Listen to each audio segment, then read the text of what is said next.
Bienvenidos a la unidad 4 de Química Inorgánica. En esta unidad vamos a hablar sobre los halógenos y a partir de esta unidad y durante varias de ellas vamos a abordar los distintos grupos de los elementos representativos. Hoy vamos a comenzar con el grupo 7A o 17, que está formado por el flúor, cloro, bromo, yodo y astato. Estos elementos representativos se caracterizan porque tienen en su capa de valencia electrones en los subniveles S y P. La capa de valencia para cualquier halógeno está formado por NS2, NP5. Por ser muy reactivos, no se hallan al estado libre en la naturaleza, solamente se presentan en forma combinada en compuestos minerales. Entonces, en esta tabla les presento distintos compuestos que forman el flúor, el cloro, el bromo y el yodo. En el caso del cloro aparece el cloruro de sodio, cloruro de potasio, cloruro de magnesio, que son sales que se encuentran en las aguas de mar. Con respecto al flúor, la fluorapatita, la apatita, la fluorapatita. El bromo, también soluciones de bromuro de sodio en el agua de mar y soluciones de yoduro de sodio en el agua de mar como yodatos. Ahora vamos a ir viendo las distintas propiedades que presentan estos elementos y cómo se van modificando a medida que avanzamos en el grupo. Con respecto al radioatómico, fíjense que avanzamos en el grupo, va aumentando el radioatómico. Tienen que ir al tema 1, donde vimos estas características para ampliar algunos conceptos. Yo ahora hay cosas que voy a repetir, las que considere necesarias, pero otros que vimos ya en el tema 1, que son aplicables para los distintos grupos de elementos, se los dejo a ustedes. Con respecto a la energía de ionización, recuerdan que la energía de ionización era la mínima energía que había que suministrar a un mol de átomos para que se conviertan en cationes. Estos elementos tienen poca tendencia a formar cationes y fíjense la elevada energía que hay que aplicarla. Con respecto a la afinidad electrónica, que es así, está relacionada, que era la energía liberada cuando un mol de átomos al estado gaseoso ganaba un mol de electrones para convertirse en un anión gaseoso. Fíjense que va a ir disminuyendo a medida que avanzamos en el grupo. Pero acá hay una consideración que les voy a aclarar qué es lo que ocurre cuando pasamos del flúor al cloro. El flúor es un átomo muy pequeño, fíjense, muy compacto, incapaz de aceptar un electrón sin repulsiones, electrón-electrón, muy considerables. Por lo tanto, la atracción del núcleo hacia la nube electrónica es muy fuerte en el flúor. En cambio, en el átomo de cloro, que ya es de mayor tamaño, la atracción nuclear no es tan intensa. Hay mayor espacio entre los electrones, entonces la nube electrónica es difusa. Por esto se afirma que un mol de átomos de cloro gaseoso puede aceptar más fácilmente un mol de electrones liberando mayor cantidad de energía que la liberada por un mol de átomos de flúor. Fíjense, el radio iónico, que es mayor en este caso porque es el radio de un anión, es mayor con respecto a los átomos correspondientes, pero también a medida que avanzamos en el grupo, aumenta el radio de esos aniones. La energía de hidratación. La energía de hidratación va disminuyendo a medida que avanzamos en el grupo, y eso se debe porque la energía de hidratación varía en forma inversamente proporcional con el radio del ion. La electronegatividad disminuye a medida que avanzamos en el grupo. Recuerden que el flúor es el elemento más electronegativo que existe en la tabla periódica.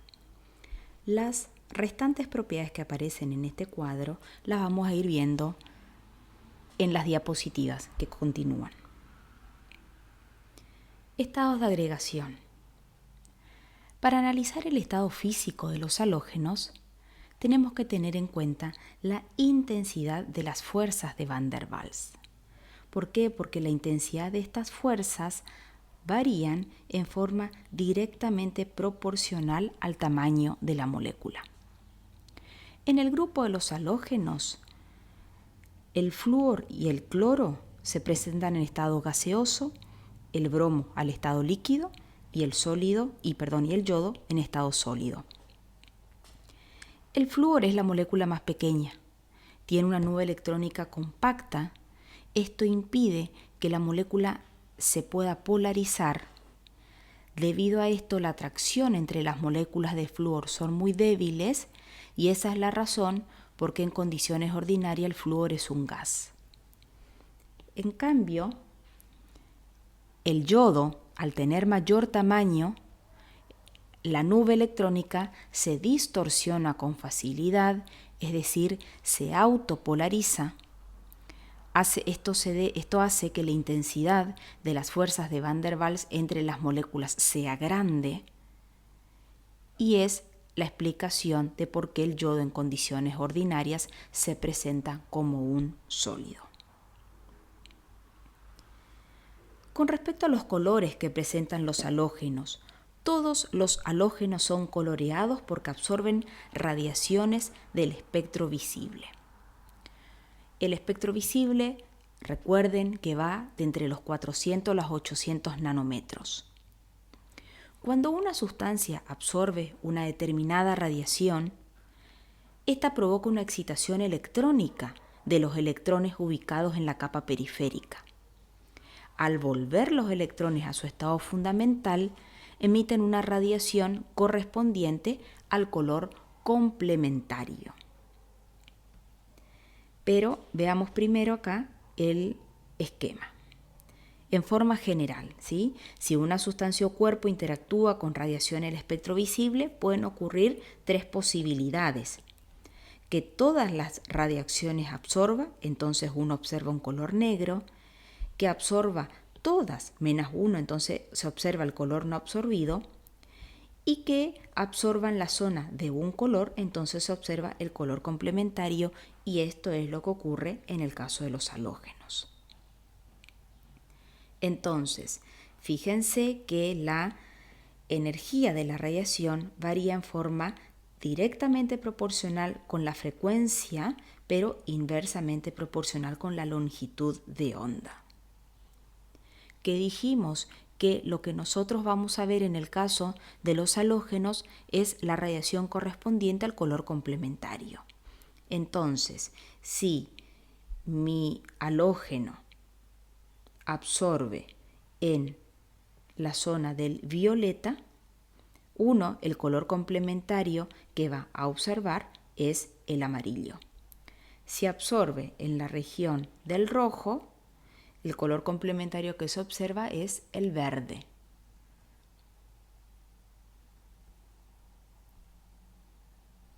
En cambio, el yodo tiene distintos colores dependiendo del solvente en el que se encuentra. Si el disolvente es no polar, como el sulfuro de carbono o el tetracloruro de carbono, el yodo forma soluciones de color violeta. Si el disolvente en el que se encuentra es agua y contiene disuelto yoduro de potasio, el yodo se disuelve dando una solución de color marrón oscuro debido a la formación del ion triyoduro. El ion triyoduro se forma por el yodo en presencia del anión yoduro. Si ahora se disuelve en agua, pero que contiene almidón disuelto, el yodo forma un compuesto complejo de color azul intenso. Y si el disolvente tiene pares de electrones libres como alcoholes, éteres o ácidos orgánicos, el yodo forma soluciones de color marrón o pardo anaranjado. Entonces ahora vamos a ver cuál es la estructura que tiene ese ion triyoduro. El ítem A me dice que haga la estructura de Lewis.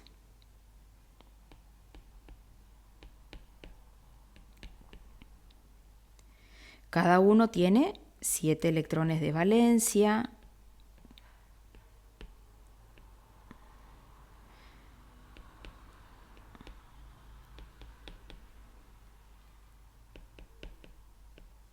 Y fíjense que este punto hace referencia a la carga negativa del anión y luego resta por completar los electrones de valencia del otro yodo. A este lo vamos a hacer era puntitos.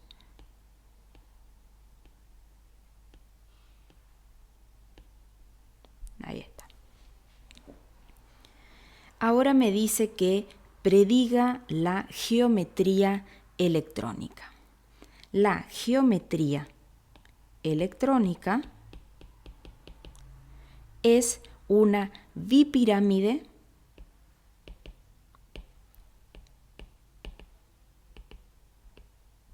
de base triangular. ¿Por qué? Porque alrededor del átomo central, que es este, ¿cuántos pares de electrones tengo? Tengo 1, 2, 3, 4 y 5. Como tengo 5 pares de electrones alrededor del átomo central, la hibridación que tiene es sp3d1. Y el ítem C me dice que dibuje la geometría molecular teniendo en cuenta que este compuesto tiene un ángulo de 180. Forma un ángulo de 180 de la forma en que se ubican estos 3 átomos de yodo.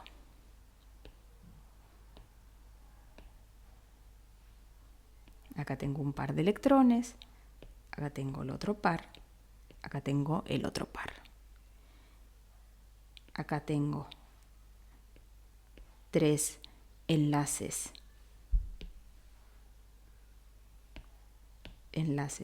ecuatoriales y este, al igual que el de arriba, es un enlace axial. Ahora vamos a hablar sobre la energía de enlace o la energía de disociación. Está demostrado que la energía de disociación está en relación inversa, varía en relación inversa con la longitud de enlace. Si vemos el gráfico, vemos cómo el flúor tiene una baja energía de disociación, después el cloro aumenta mucho más este valor para luego disminuir el bromo y el yodo. Entonces existe una anomalía de la energía de disociación al pasar del flúor al cloro. Para analizarla, vamos a tener en cuenta la facilidad de formación del orbital molecular a partir de los orbitales atómicos. La energía de disociación de la molécula de flúor es menor que la del cloro. ¿Por qué? Porque los átomos de flúor tienen una nube electrónica compacta.